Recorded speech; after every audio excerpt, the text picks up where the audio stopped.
अखंड हिंदुस्थानचे कैवारी प्रबोधनकार सुपुत्र देव देश धर्म मराठी मनाचा मानबिंदू हिंदू अस्मितेचे शिरोमणी हिंदुस्थान हिंदू हिंदुस्थानचे एकमेव दैवत हिंदू हृदय सम्राट सरसेनापती शिवसेना प्रमुख श्रीमान बाळासाहेब ठाकरेंचा विजय असो. जय भवानी.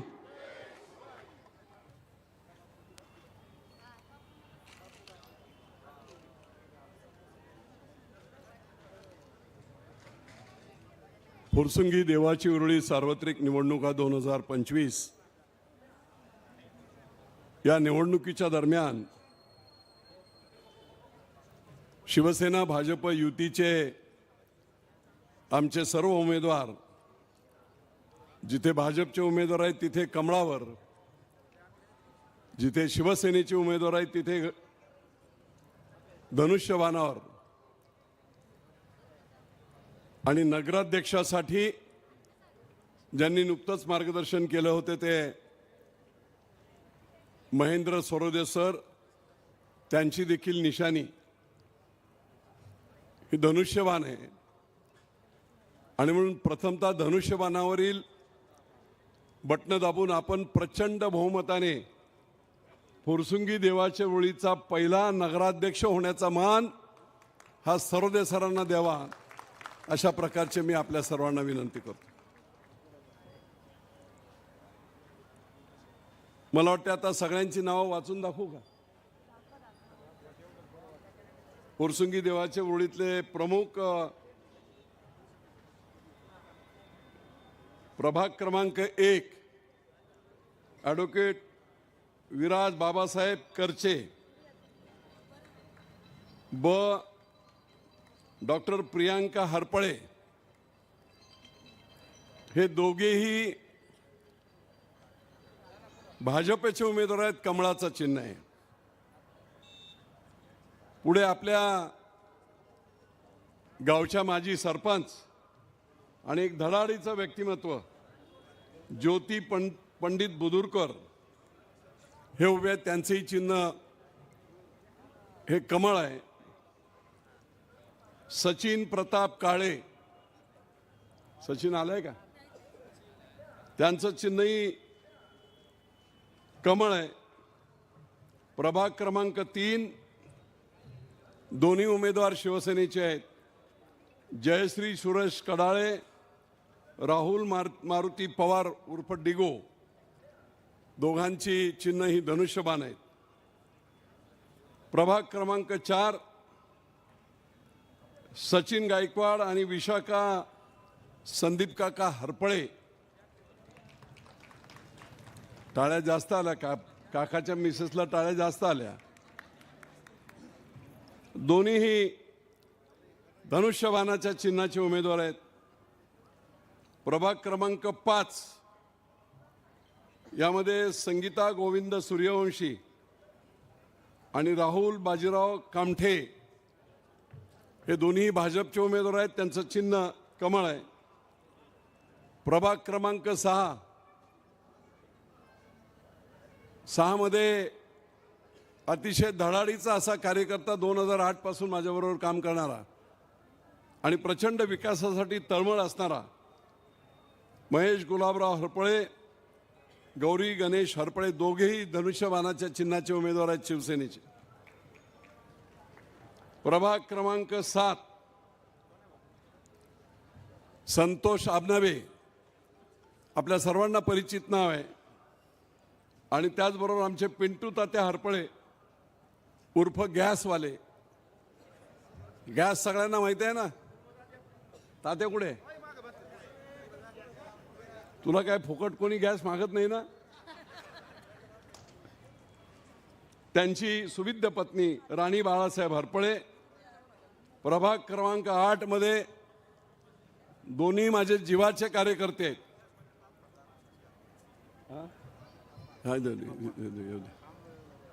या संजयराव, या संदीप बापू, या. प्रभाग क्रमांक 8 मध्ये दोन्ही अगदी जीवाचे कार्यकर्ते निलेश पवार यांची सुविद्य पत्नी, मला वाटते इंजिनियर आहे, बरोबर ना,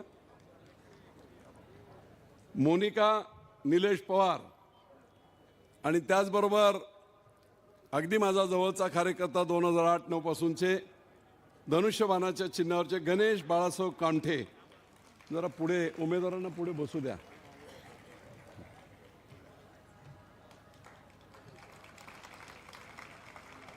प्रभाग क्रमांक 9 मध्ये संजयराव हरपळे आमचे मित्र, त्यांची सुविद्य पत्नी सुधाताई संजय हरपळे आणि त्याचबरोबर फुरसुंगी गावातील एक उद्योजक, सरळसोट व्यक्तिमत्व परंतु अतिशय चांगलं व्यक्तिमत्व, माझे मित्र संदीप बापू हरपळे.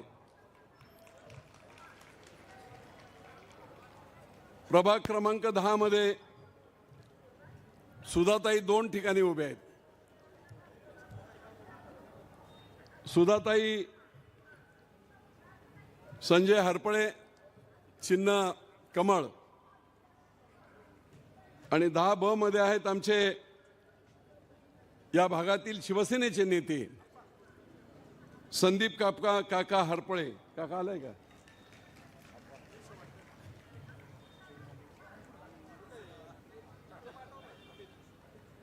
प्रभाग क्रमांक 11 मध्ये रुपेजी मोरे, माझा अगदी जवळचा कार्यकर्ता आणि एक उद्योजक, हरहुन्नरी माणूस, त्यांची पत्नी उषा नरसिंह धमाळ.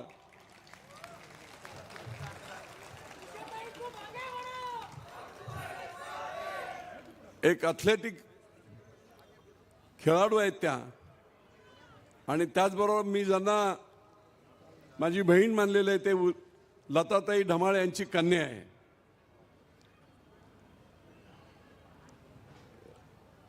मध्ये यांचं चिन्ह धनुष्यबाण. पुढचा उमेदवार आहेत आमचे योगेश श्यामकांत कुंजीर उर्फ पैलवान. कोणी दादागिरी वगैरे केली ना, दादा गाठ कुंजीरशी आहे. 12 मध्ये आमचे महेश मोहिते धनुष्यबाणावरच आहेत. प्रतीक्षा महेंद्र बाजारे ही तरुणी, खूप चांगल्या पद्धतीचं काम करणारी ही तरुणी धनुष्यबाणाच्या चिन्हावर आहेत. ऋतुराज 13 मध्ये ऋतुराज शामराव खुटवड आणि त्याचबरोबर माझ्याबरोबर 2008-9 पासून सतत काम करत असणारी आमची सविता राजू ढवळे या आहेत धनुष्यबाणाच्या चिन्हावर. 14 मध्ये 14 अ जो आहे तो संतोष रमेश हरपळे, भाजपच्या कमळ चिन्हावर ते निवडणूक लढत आहेत. आणि त्याचबरोबर 14 ब मध्ये मथुरा युवराज घोळवे या धनुष्यबाणाच्या चिन्हावर निवडणूक लढते. प्रभाग क्रमांक 15 म्हणजे देवाचिरोळी. या देवाचिरोळीमध्ये शारदा भैरू भाडळे उर्फ माई, माझी उपसरपंच आहेत, त्या आहेत. आणि त्यांच्याबरोबर माझा अगदी जवळचा सहकारी आणि खऱ्या अर्थाने हाडाचा समाजसेवक, उद्योजक देखील धनुष्यबाणाच्या चिन्हावर राजीव रामदास भाडळे. शेवटचा प्रभाग क्रमांक 16. या 16 मध्ये सर्वसामान्य घरातून धनगर समाजातून आलेला एक अतिशय होतकरू मुलगा, दिवस रात्र काम करणारा, करोनामध्ये सुद्धा प्रचंड मोठं काम त्याने केलं होतं. ते आमचे सोमनाथ करे धनुष्यबाणावर आहेत. आणि त्याचबरोबर दीक्षा आकाश बहुले ही आमची तरुणी, ही देखील धनुष्यबाणाच्या चिन्हावर त्या निवडणूक लढत आहेत. बराच वेळ झालाय, सगळ्यांची नावं तुम्हाला कळावीत आणि कन्फ्युजन कोणाचं राहू नये, संभ्रम राहू नये म्हणून ही नावं संपूर्ण वाचून घेतलेली आहेत. मित्रो, काल परवा इथे सभा झाली आणि एवढे मोठे नेते सुद्धा एवढे खोटारडे असतात ते वाचून ऐकून मला क्लेश झाला, मला त्रास झाला. आपल्या सगळ्यात महत्वाचा कुठचा विषय असेल या सगळ्या भागातला जो विजय बापूंनी अगदी मनापासून हृदयापासून केला तो म्हणजे आपल्या संपूर्ण फुरसुंगी आणि देवाचिरोळी या गावांना, बेकराई नगर, ब्रह्माळ वस्ती, पापडे वस्ती या सगळ्यांना पाणी देणे. अहो हे महाशय 2007 साली जे खोटं बोलतायत, मी बोलणार नव्हतो मोठ्या नेत्यांवर, पण खोटेपणाचा अभाव किती. 2007 साली फुरसुंगीमध्ये याच नेत्याने सांगितलं होतं शिवसेनेचा पंचायत समितीचा उमेदवार पाडा, मी तुम्हाला पाणी देतो. दिलं काय? 2017 आलं मी मंत्री होईपर्यंत आणि त्याच्यानंतर हा कचरा डेपोचा प्रश्न मी विधानसभेत एवढा लावून धरला की सरकारला आव्हान केलं. 70 लाख टन कचरा एका ठिकाणी आणून डम्पिंग करणे हा गुन्हा आहे, आंतरराष्ट्रीय लेवलचा गुन्हा आहे. आणि म्हणून ताबडतोब त्या कचरा डेपोचं कॅपिंग करणे म्हणजे त्या कचरा डेपोच्या ढिगावर माती टाकणे 2-3 फूट आणि झाडं लावणे, याला कॅपिंग म्हणतात. ते कॅपिंग जोपर्यंत होणार नाही. आणि त्याचबरोबर तुम्हाला मी सांगतो, निरी नावाची संस्था आहे, निरी, पाण्याच्या संदर्भातली अथॉरिटी, पाण्याच्या क्वालिटीच्या संदर्भात सरकारी आहे. त्या निरीने अहवाल दिला होता, तो मी त्या मीटिंगमध्ये दाखवला विधानसभेत, की उद्या जरी कचरा डेपो बंद केला तरी भूगर्भात असणारं पाणी आहे ते जनावरांना पिण्यालायक होण्यासाठी 40 वर्ष लागतील.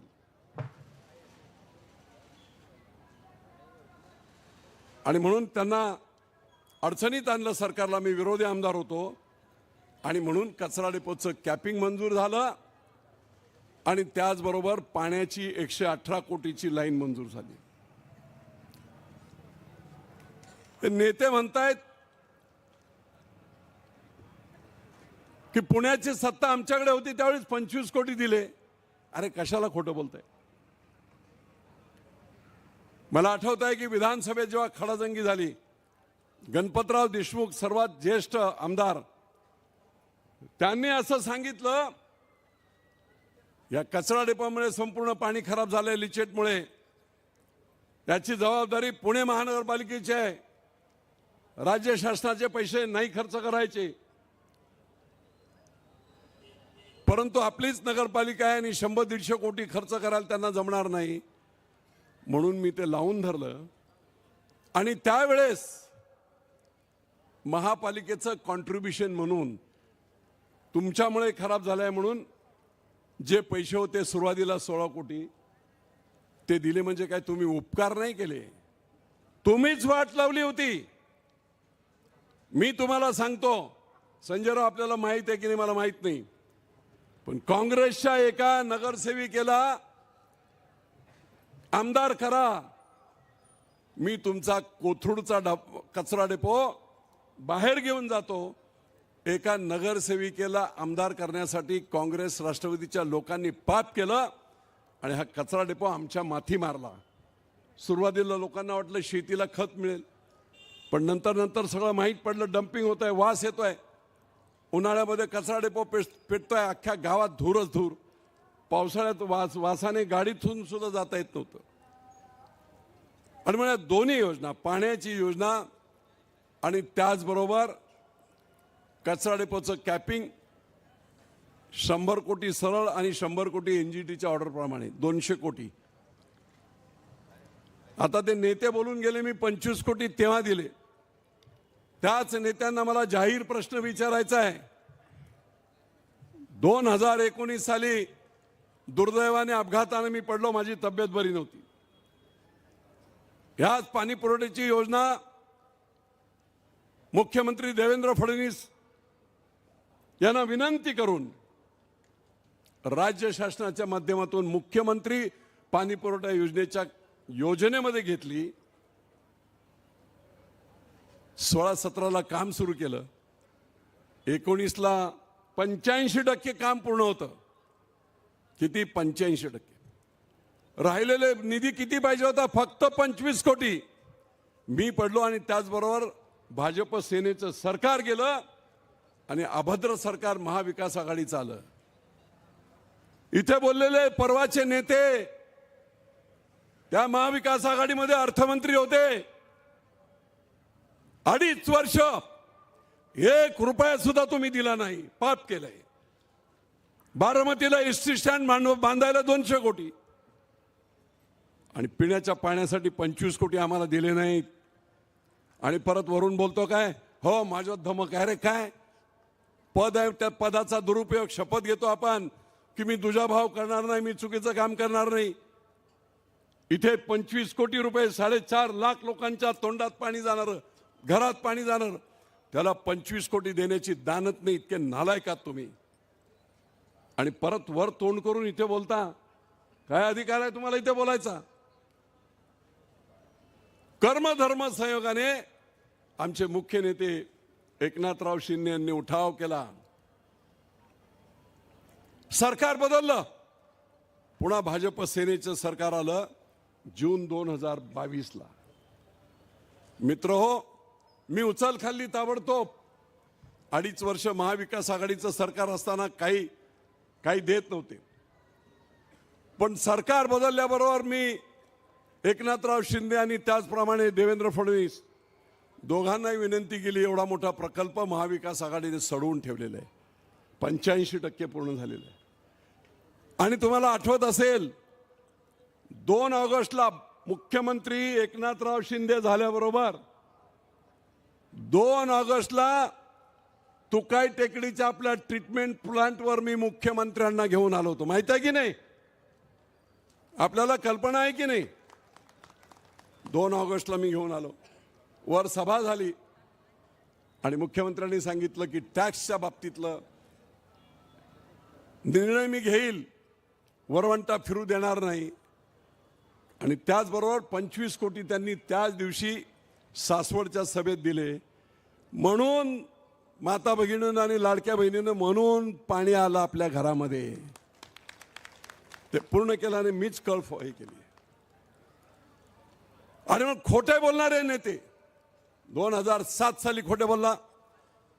महाविकास आघाडीचं सरकार असताना, अर्थमंत्री तुम्ही असताना आमच्या तोंडाला पानं पुसली. इथे तुम्हाला इथे मतं मागण्याचा अधिकारच नाही. अहो कशाला करतील ते? कारण माहितीये का, त्यांनी 2.5 वर्ष आपल्याला का पैसे दिले नाहीत? सगळे नेते तिकडे जे दिसलेत ना त्यांच्या आता आघाडीचे घड्याळावर असणारे सगळे पाणी विके टँकरवाले. पाणी चालू झालं की त्यांचा धंदा बुडला.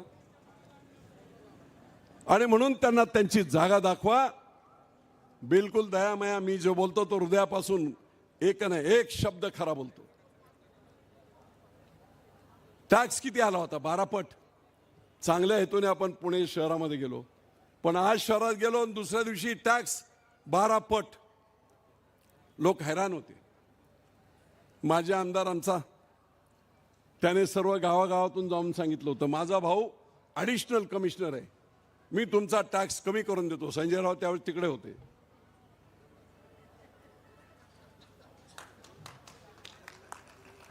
दिला का कमी करून? नाही. फोन बंद. आमदार केलं लोकांनी, पण फोन बंद. सगळ्या लोकांकडे गेले. इथे बोलणारे जे नेते आले होते याच ठिकाणी, त्यांच्याकडे सगळे लोक गेले होते कागदपत्र घेऊन. गावकरी फेकून दिले. नाही म्हणे तुम्हाला टॅक्स भरावाच लागेल. सगळ्यांकडे गेले, खासदारांकडे गेले, शरद पवारांकडे गेले, काही झालं नव्हतं. शेवटी माझ्याकडे लोक आले आणि मला ती तळमळ वाटत होती की 12 पट टॅक्स भरणार. आमचे राजू भाडाळे उमेदवार देवाच्या ओळीचे, त्यांचा एक शोरूम आहे. त्या शोरूमचं महिन्याचं भाडं किती? वर्षाचं 15 लाख आणि टॅक्स किती आला होता? 27 लाख. कुठून भरणार? आणि म्हणून शेवटी आपण निर्णय घेतला की पुणे शहरातून 2 गावं बाजूला काढणे. आपली नगरपालिका झाली. आता किती परत जसा ग्रामपंचायतचा होता तसाच टॅक्स आलाय की नाही? सेम तोच टॅक्स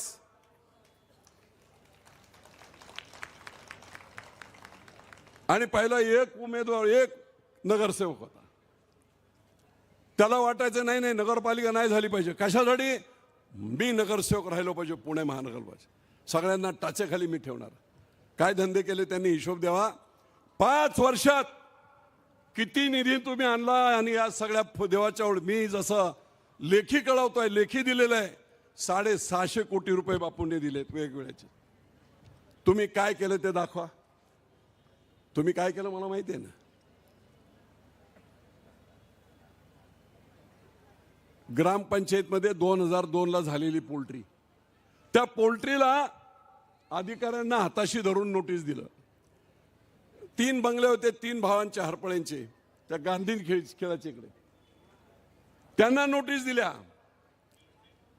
तुमचे इल्लिगल बंगले आहेत तिप्पट शास्ती कर नाही भरलं तर आम्ही तोडणार. आणि मग काय करायचे ती नोटीस तिकडे द्यायचे आणि कॉर्पोरेशनचे अधिकारी एक कॉपी पोलीस स्टेशनला पाठवायचे. आम्हाला बंदोबस्त पाहिजे. आता बंदोबस्त पाहिजे तर पोलिसांचं काय काम आहे? ज्या दिवशी पाहिजे त्या दिवशी बंदोबस्त देणे. पण रॅकेट होतं रॅकेट. पोलीस साधा एक सफेद कागदाचा चिठ्ठी मी पाहिलं ते चिठ्ठी.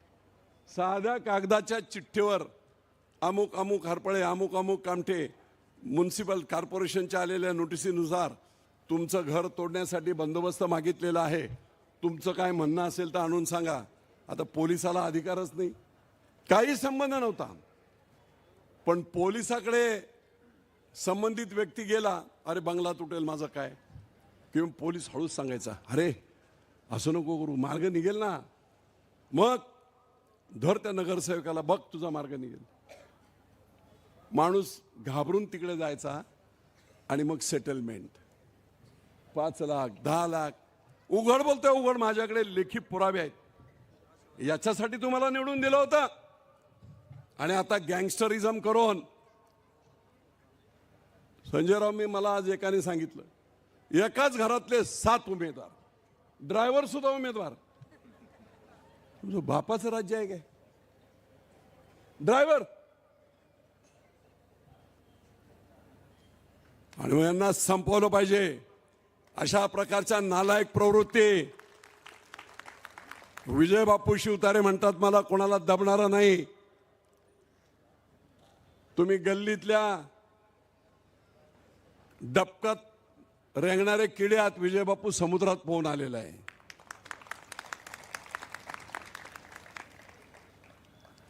त्या गंगानगरमध्ये कोयता गँग, गंगानगरमध्ये दहशत, इकडे सुद्धा भेकराई नगरला वगैरे दहशत. एकदा बाकी चांगलं त्यांचा कार्यक्रम केला होता मी. नागडे करून मारायला लावली. नागडे करून. आणि म्हणून या सगळ्या परिसरात अख्ख्या महाराष्ट्रातून आलेल्या आमच्या माता भगिनी आहेत. साधे साधे लोक आहेत. पोट भरायला लोक आलेले आहेत. त्यांच्यावर दहशत ठेवायची. काही काही लोकांच्या ज्या कहाण्या आहेत त्या ऐकल्यानंतर तर वाईट वाटते मला. पण तुम्ही आता घाबरायचं कारण नाही. डॉक्टर बाबासाहेब आंबेडकरांनी जो आपल्याला अधिकार दिलाय तो गुप्त मतदानाचा अधिकार. कोणाची दादागिरी खपवायचं कारण नाही. बापू बसला इथे.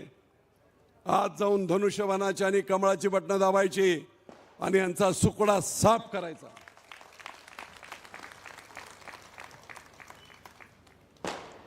नेतेही खोटे आणि यांचे कार्यकर्तेही खोटे. आणि म्हणून मित्रहो आपण खूप पुढे चाललोय. आता या नगरपालिकेचा पूर्ण डीपी बनवणे, रोड बनवणे, ब्रिजेस कुठे येतील, वर एअरपोर्ट होतोय. मी तुम्हाला सांगतो की ही पहिली देवाची ओळी फुरसुंगी नगरपालिकेची निवडणूक पहिली आणि शेवटची आहे. कारण पुढची निवडणूक ही जशी मुंबई नवी मुंबई, दिल्ली नवी दिल्ली, एअरपोर्टचं काम 2 महिन्यात सुरू होत आहे. 29च्या आत मी विमान उडवणार म्हणजे उडवणार.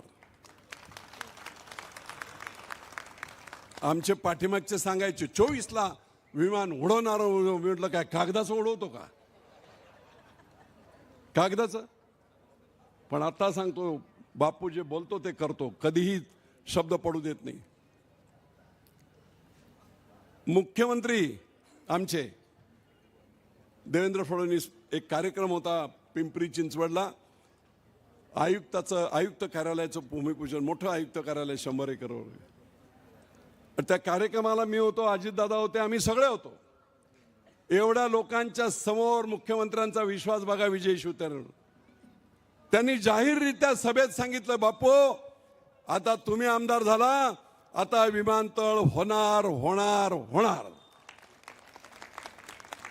आणि खरोखर देवाची कृपा आहे, 5-6 महिन्यामध्ये शेतकऱ्यांना मी कन्व्हिन्स करू शकलो. चांगल्यात चांगला रेट, त्यांची काळजी घेणे, त्यांच्या मुलांची काळजी घेणे, परमनंट नोकऱ्या देणे, त्यांना ट्रेनिंग देणे, हे सगळं करत जेव्हा आपण गेलो तेव्हा 3000 एकर जमीन शेतकऱ्यांनी स्वतः दिली. पुढच्या 2 ते 3 मार्चपर्यंत विमानतळाचं फिजिकल काम सुरू होईल. पैसे द्यायला महिनाभरामध्ये सुरुवात होतील. किती पैसे येणार आहेत तुम्हाला कोणाला विश्वास वाटणार नाही. संदीप, 7 गावामध्ये, पुरंदरमध्ये 10,500 कोटी येणार आहेत लँड ॲक्विजिशनचे. देवाची ओळी, फुरसुंगी आणि हे वरचा सगळा महानगरपालिका जे होणार, मी बोलतो ना, रिच उद्योगाचे वेगवेगळी साधनं तरुणांना मिळणार आहेत, नोकऱ्या मिळणार आहेत. आणि म्हणून मित्रो, सुरुवातीची पहिली निवडणूक आहे. प्रचंड काम आपण केलेलं आहे.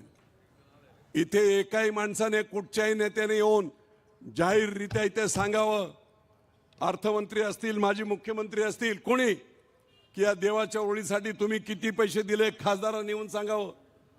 मी जसा आकडा दिलाय 750 कोटीचा, काय केलंच नाही, तो तुम्ही काय देणार? फक्त लोकांना यायचं, गंडवायचं, मोठे नेते आहेत असं समजायचं. अरे माणसांना आम्हाला फसवलं होतं यांनी. किती वर्ष खासदार आहेत कोणी कोण, देवालाही फसवलं. 4 वेळा मुख्यमंत्री, 6 वेळा उपमुख्यमंत्री. अख्ख्या राज्यातली जेवढी देवस्थान आहेत, शिर्डी देवस्थान, शेगाव, पंढरपूर, सगळ्या देवस्थानांना 400-500 कोटी राज्य सरकारच्या माध्यमातून देऊन विकास आराखडे यांनी बनवले, राज्यातले सगळे. पण संपूर्ण महाराष्ट्राचं आराध्य दैवत असणारं मल्हारी मार्तंड खंडोबाचं जेजुरीच्या देवस्थानला 1 रुपया देण्याची दानत यांची नव्हती. विजय बापू शिवतारेंनी ते 2018 साली माननीय मुख्यमंत्री देवेंद्र फडणवीस यांना एका बैठकीत मी सांगितलं. बघा मोठेपणा आहे त्या माणसाचं. बैठकीत सांगितलं, पश्चिम महाराष्ट्र समिती, एक त्या समितीचा मी उपाध्यक्ष होतो, तिथे सांगितलं. तेवढे बापू इथेच लिहा. माझ्या लेटरवर मी हाताने लिहिलं की संपूर्ण महाराष्ट्राचं कुलदैवत असणारं खंडोबाचं जेजुरीचं देवस्थान, त्याचा विकास आराखडा ताबडतोब बनवण्याचे आदेश द्यावेत. माझ्या हाताने लिहिलेल्या पत्रावर तिथे मुख्यमंत्र्यांनी लिहिलं, माननीय विभागीय आयुक्त पुणे, ताबडतोब जेजुरी गडाचा संपूर्ण विकास आराखडा 1 महिन्याच्या आत सादर करावा. त्यांना 4 वेळा मुख्यमंत्री, 6 वेळा उपमुख्यमंत्री होऊन जमलं नाही ना. ती तळमळ विजय बापूंकडे होते. म्हणून या खंडोबाच्या देवस्थानाचा विकास आराखडा झाला. पण परत दुर्दैव की मी पडलो, परत सोडवून ठेवला त्यांनी. पुन्हा हे सरकार आल्याबरोबर मी एकनाथराव शिंदेकडे गेलो. त्यानं म्हटलं विकास आराखडा सडवून ठेवलाय. एका बैठकीत चर्चा झाली आणि दुसऱ्या बैठकीत 346 कोटी रुपयांचा विकास आराखडा खंडोबा देवस्थानचा जेजुरीचा आमचा मान्य झाला आणि 109 कोटी रुपये त्वरित वितरित झाले. आणि एकनाथराव शिंदे मुख्यमंत्री असतानाच त्यांना घेऊन जाऊन भूमिपूजन केलं. पुण्यश्लोक अहिल्याबाई होळकरांनंतर 300 वर्षानंतर हे पुण्याचं काम करण्याचं नशीब विजयबापू शिवतारेंच्या नशिबी आलं. आणि जेजुरीत हे नेते काय सांगतायत की तो 346 कोटीचा आराखडा मीच मंजूर केला. काहीतरी थोडीफार तरी वाटली पाहिजे.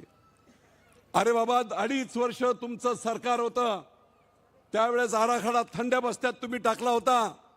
सरकार नवीन आलं, एकनाथराव शिंदे मुख्यमंत्री झाले, देवेंद्रजी उपमुख्यमंत्री झाले, दोघे. तारीख आहे ना ती. दुसऱ्या मीटिंगला मंत्रिमंडळाच्या त्या विकास आराखड्याला मंजुरी दिली. नेते तुम्ही विरोधात आमदार म्हणून होता, तुम्ही मंत्री नव्हता. तारीख आहे ना, तारीख तर लपवू शकत नाही ना. विकास आराखडा कधी मंजूर झाले 109 कोटी, आणि खुलेआम खोटं बोलतायत जेजुरीत. ते 346 कोटी मीच दिले. मी बोलणार नव्हतो त्यांच्यावर, पण जर खोटं बोलून तुम्ही दिशाभूल करत असाल तर हा विजय शिवतारे कोणाला घाबरणार नाही. ईट का जवाब पत्थर से.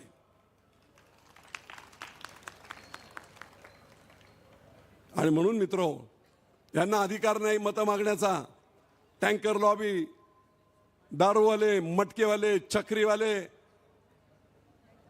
लोकांना लुटणारे, दहशत निर्माण करणारे सगळे घड्याळावर आहेत तिकडे. फोडा घड्याळ एकदाची. बिलकुल दयामाया ठेवू नका. सगळे उमेदवार निवडून द्या. काय भाजप सेना बघायचं नाही.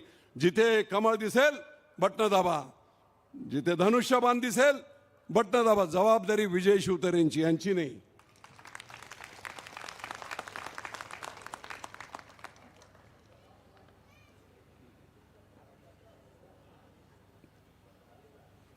मला वाटते थोडासा कदाचित वेळ मिळाला तर मी या नेत्यांना जेवढी आव्हानं केली आहेत ना, विकास आराखडा तुम्ही मंजूर केला, 25 कोटी मी दिले,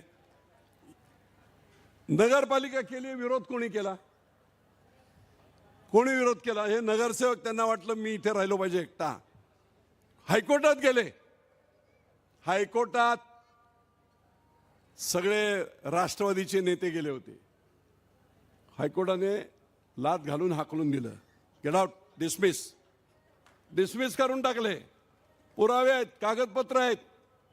मग आता कशाला? तुम्हाला वाटते पुणे पाहिजे होतं, पुणे महानगरपालिका पाहिजे होती.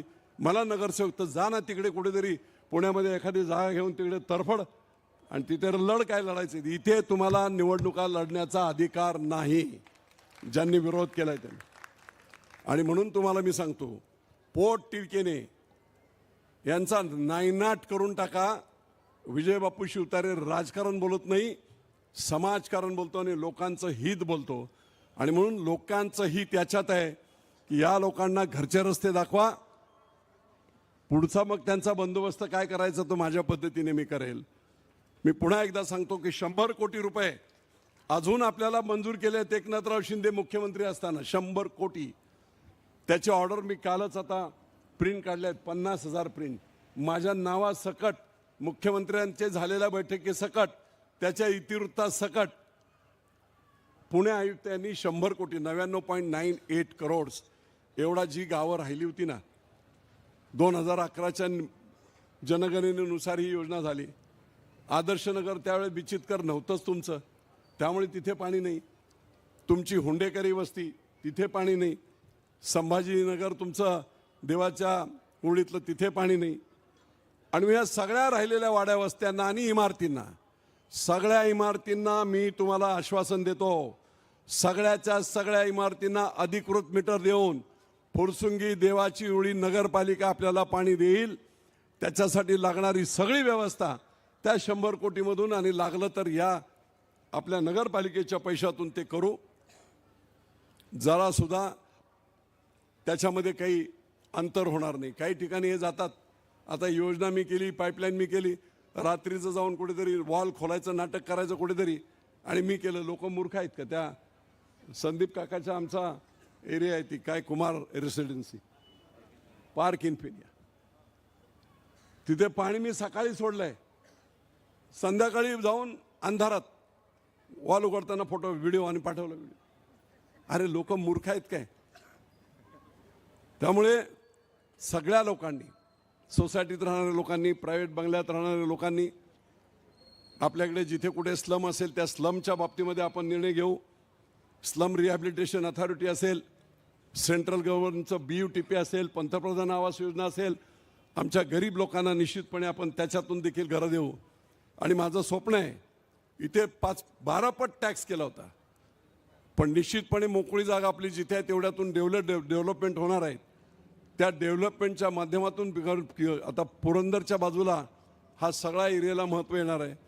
एवढे पैसे आपल्याला मिळतील की त्याच्यामध्ये 400 फुटापर्यंत गरिबांची छोटी घरं आहेत, त्यांचा टॅक्स रद्द करून टाकायचा असं देखील मनामध्ये माझे आहे. मुंबईमध्ये 500 स्क्वेअर फीटपर्यंत टॅक्स रद्द केलं आहे. त्याचप्रमाणे गोरगरिबांना अशा पद्धतीने आपण काम करू. ही नगरपालिका उद्याची पुढची नवीन पुणे महानगरपालिका होणार आहे. आपल्या मुलांना प्रचंड प्रमाणात नोकऱ्या 1.25 लाख नोकऱ्या फक्त एअरपोर्टला आहेत. 1450 एकरवर मी IT पार्क घेतला आहे. काल आमचे सामंत साहेब इंडस्ट्री मिनिस्टर उद्योगमंत्री होते, ते म्हणे बापू पूर्ण 90% काम पूर्ण झालं आहे, पुढच्या 15-20 दिवसामध्ये आपण ते मार्गी लावू. सरकारची जमीन आहे, गायरांची जमीन आहे, ती फक्त MIDCला हँडओव्हर करायची, रस्ते बनवायचे. आणि तिथे जेव्हा 1450 एकरवर IT पार्क होईल, 2 लाख तरुण इंजिनियर्सला नोकऱ्या मिळतील. 2 लाख. त्यामुळे एका बाजूला पाणी आहे, एका बाजूला एअरपोर्ट आहे, एका बाजूला गुंजवणी आहे, दुसऱ्या बाजूला IT पार्क आहे. हा खालच्या सगळ्या TPSच्या योजना आहेत. सगळ्या TPS लोकांना गैरसमज करायचे. आणि परत पुणे लिहिते या TPSच्या 3 योजना आम्हाला करायला दिल्या. का रे बाबा, आम्ही काही निकरते आहोत काय? त्यामुळे TPSच्या टाउन प्लॅनिंगच्या ज्या स्कीम आहेत त्या चांगल्यात चांगल्या पद्धतीने आपण राबवू. एक श्रीमंत महानगरपालिका म्हणून आपण जसं पिंपरी चिंचवड बाजूला काढली त्यावेळेस खासदार मगर साहेबांना खूप टीका केली होती, पण 82 साली काढली, 86 साली महानगरपालिका झाली आणि एशिया खंडातली सगळ्यात श्रीमंत अशी महानगरपालिका झाली. त्याच्याही पुढे फुरसुंगी आणि देवाची उरुळी ही नगरपालिका उद्या सासवड, जेजुरी एअरपोर्ट आणि पुरंदर सगळा मर्ज करून ही नवीन पुणे महानगरपालिका होईल आणि आपल्या प्रत्येक घरातल्या सर्वांचंच कल्याण होईल. निश्चितपणे हे स्वप्न पूर्ण केल्याशिवाय आम्ही राहणार नाही, अशा प्रकारचं आश्वासन आपल्या सर्वांना देतो. कुणीही मी सांगितलेला एक शब्दही खोटा नाही. बिलकुल घड्याळ हद्दपार करून टाकायचं फुरसुंगी देवाच्या ओळीतून. हद्दपार. राजकारण म्हणून मी बोलत नाही की तुम्ही नासाडी केली होती. आणखी एक विसरलो, तिकडे समोर बसलेले जेवढे लोक आहेत ना घड्याळवाले, त्यातले मोठे नेते, नावं नाही घेत मी आता, त्यांना मोठेपणा देणार नाही.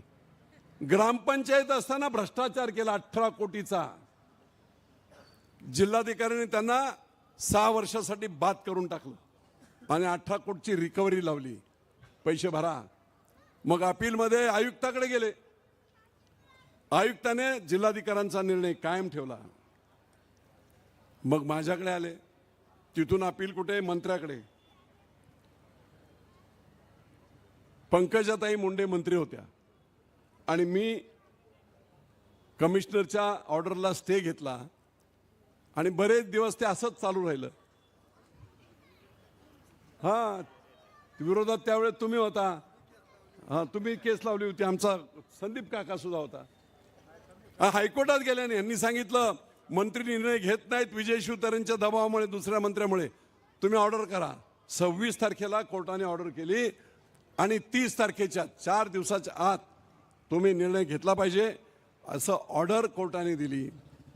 मला पंकजाताईंचा फोन आला, बापू आता काय करणार, आता ऑर्डर द्यावी लागेल, चुकीचे लोक आहेत, जाऊ दे. मी 2 मिनिटं विचार केला आणि पुन्हा सांगितलं. माझं डोकं तिथे चाललं की हायकोर्टाने सांगितलंय ताई तुम्हाला निर्णय द्यायचा, निर्णय द्या, पण निर्णय काय द्या हे त्यांनी नाही सांगितलं, तो आपला अधिकार आहे. आणि मग पंकजाताईंनी निर्णय दिला की या सगळ्या केसमध्ये थोडीशी गुंतागुंत आहे आणि म्हणून विभागीय आयुक्तांनी फेर चौकशी करून मग माझ्याकडे पाठव. ती फेर चौकशी आज तागायत तशीच आहे. पण संजय राव, आता माझ्या डोक्यात आली ती फाईल परत काढायची बाहेर. ती फाईल परत काढणार. ग्रामपंचायतीचे खाल्लेले पैसे आहेत ना ते वसूल करणार आणि यांना शक्य झालं तर जेलमध्ये पाठवणार.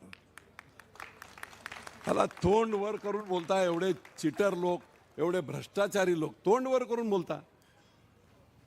नेता झालाय मीच वाढवलं त्यांना आणि ऐन वेळेस गद्दारी करून तिकडे जाऊन नाटक केलं होतं. म्हणून आता जनतेच्या हातात सर्व काय आहे. आपण पुन्हा एकदा एकच सांगतो, एकच स्लोगान, घड्याळ फुरसुंगी देवाच्या ओळीतून हद्दपार. एक सुद्धा त्यांना सीट आलं नाही पाहिजे.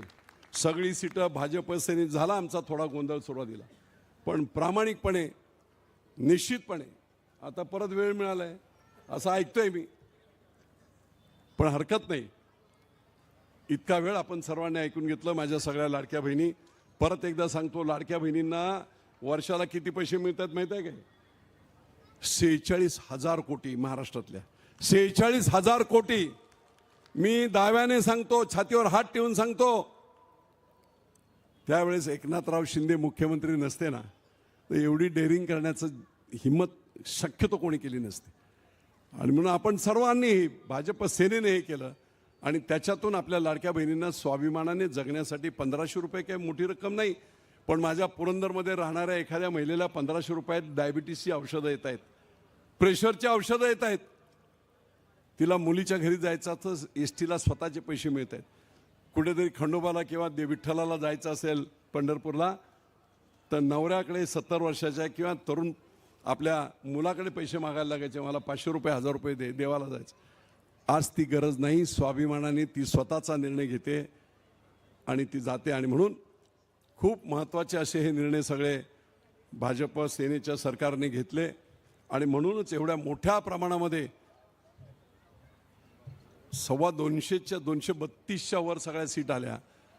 आणि म्हणून तेच रेकॉर्ड फुरसिंग्याने देवाच्या ओळीमध्ये व्हावं अशा प्रकारची अपेक्षा व्यक्त करतो. पुन्हा एकदा या सर्व उमेदवारांना धनुष्यबाण आणि कमळाच्या चिन्हावर प्रचंड बहुमताने निवडून द्या एवढी विनंती करतो आणि इथेच थांबतो. जय हिंद, जय महाराष्ट्र.